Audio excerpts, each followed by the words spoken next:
नमस्कार दोस्तों, कैसे हैं आप। स्वागत है आपका एक बार फिर भगवद गीता सीरीज़ में। और आज जो श्लोक हम करने वाले हैं, सेकंड चैप्टर का 33rd श्लोक, वो ये याद दिलाता है कि हम जो भी ज़िंदगी जी रहे हैं वो सिर्फ हमारी अपनी नहीं है। उस ज़िंदगी में पता नहीं कितने लोगों के सपने जुड़े हुए होते हैं। कई सारे सपने जो कोई और देखते हैं और हमारे माध्यम से उन्हें पूरा कर रहे होते हैं। ख़ास तौर पे हमारे माता पिता या वो जो हमें बहुत प्यार करते हैं, उनकी कोशिश होती है कि हमें इतना फैसिलिटेट कर दें कि हम उनके सपनों को पूरा कर पाएँ। या कई बार आउट ऑफ लव वो हमें इतना इक्विप कर देते हैं, इतना कुछ बताते हैं, इतनी सहूलियत दे देते हैं ताकि हम एक अच्छा जीवन जी सकें। और अगर हम वैसा नहीं जीते हैं तो फिर उनके सपनों के साथ हम जस्टिफिकेशन नहीं करते, यानी न्याय नहीं कर पाते। जैसे आपने वो मूवी देखी 12th फेल, तो 12th फेल में मनोज जो थे, उनकी दादी, उन्होंने अपनी पूरी जमा पूंजी, पूरी उम्र जो जमा किया वो मनोज को दे देती हैं, ये कह के कि तू जा और पढ़।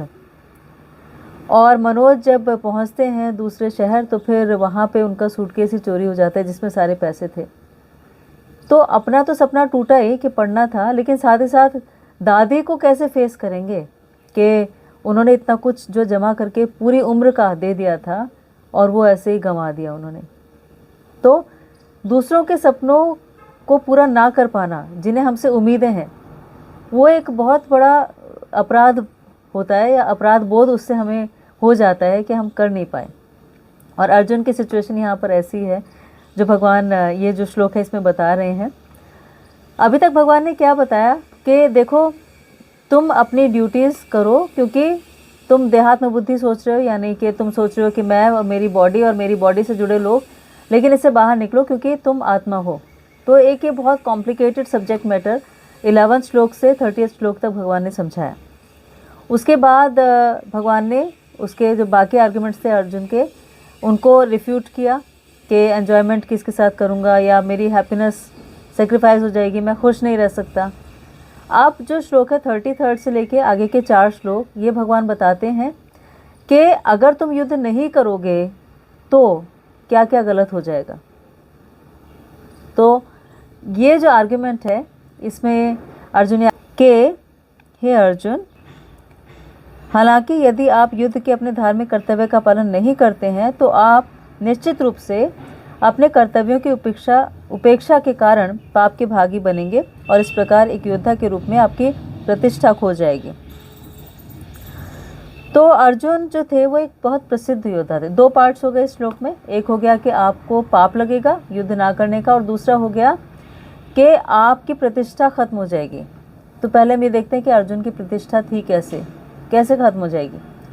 अर्जुन की प्रतिष्ठा इसीलिए थी क्योंकि अर्जुन को सबने बहुत वेल इक्विप किया था, सबने बहुत योग्य बनाया था, उसमें हर एक का योगदान था। हम ये नहीं कह सकते कि अर्जुन सर्वश्रेष्ठ योद्धा थे, धनुर्धर थे तो अपनी वजह से थे, नहीं, बहुत सारे लोगों का कंट्रीब्यूशन था। जैसे हमारी लाइफ में बहुत सारे लोगों का कंट्रीब्यूशन होता है, तब जाके हम सक्सेसफुल हो पाते हैं, अपने आप नहीं।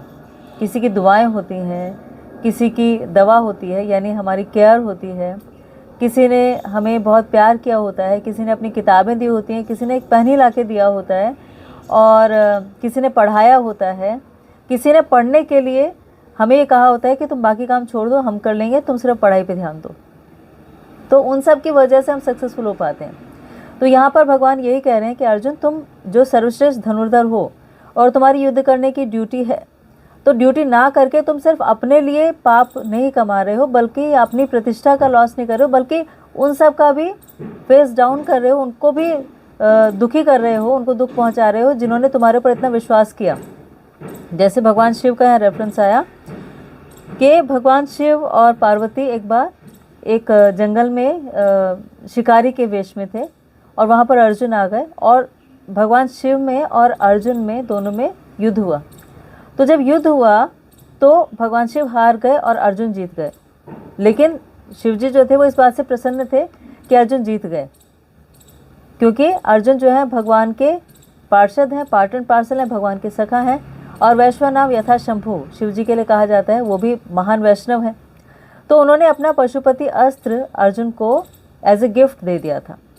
द्रोणाचार्य अर्जुन से इतना प्यार करते थे कि द्रोणाचार्य ने एक ऐसा स्पेशल अस्त्र अर्जुन को दिया जिससे कि स्वयं द्रोणाचार्य को भी वो मार सकते थे। और जो इंद्र थे, अर्जुन के पिता थे, वो उन्होंने बहुत से स्वर्ग से ऐसे ऐसे अस्त्र शस्त्र दिए थे अर्जुन को, जिससे अर्जुन कभी भी हारते ही नहीं।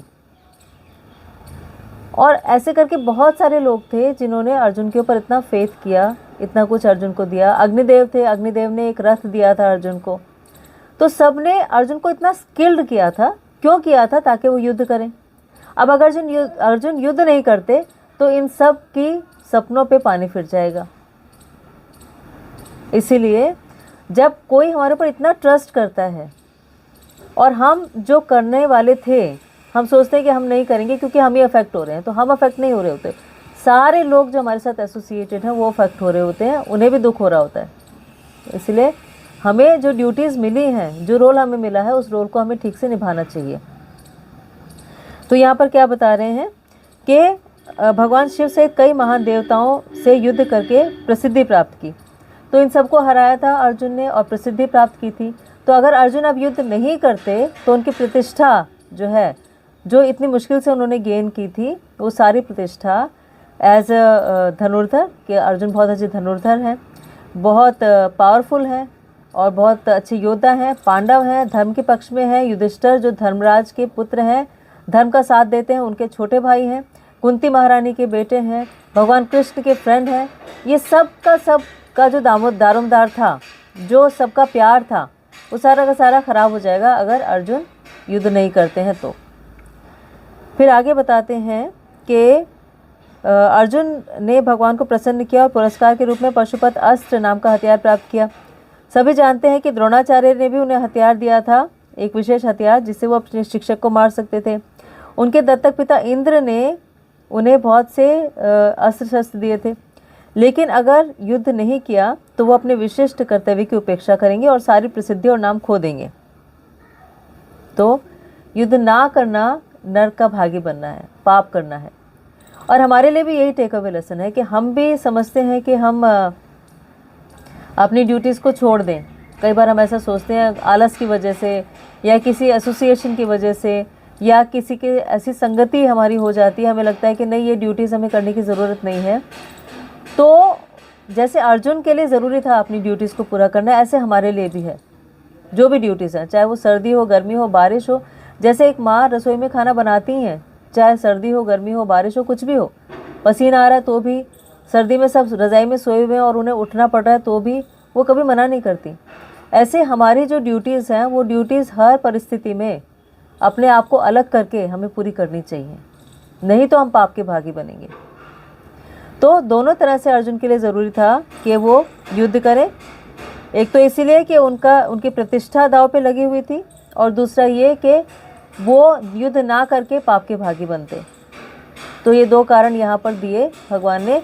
इसके आगे भगवान बताएंगे कि और क्या क्या कारण है जिनकी वजह से अर्जुन अगर युद्ध नहीं करते तो उन्हें दुख भोगना पड़ेगा, उनकी प्रतिष्ठा पर दाग लगेगा। तो ऐसे और भी बहुत सारे कारण देते हैं भगवान, तो वो हम अगले श्लोक में देखेंगे, जो हम नेक्स्ट श्लोक पढ़ेंगे उसमें, यानी 2.34 में।